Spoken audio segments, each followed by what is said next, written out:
Red River of the North crested in the Fargo-Moorhead area April 9th at 38.75 feet, making it the fourth highest flood of record in this location.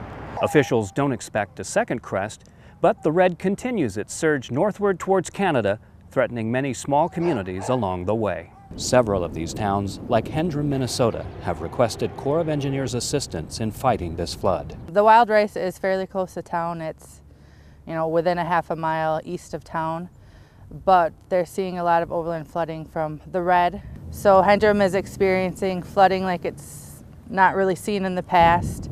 Water is taking a different course. The Wild Rice River is rising fast along Hendrum's eastern border. The city asked the Corps to raise their existing levee an additional 2 feet in certain reaches. Within just 12 hours, the Corps started construction to beat the crest. The Corps of Engineers is in town raising levees to provide additional protection to the city of Hendrum because of higher than anticipated river rises. Hendrum is one of many small communities downstream of Fargo-Moorhead that the Corps is assisting in the flood fight of 2011. Jay Field, Hendrum, Minnesota.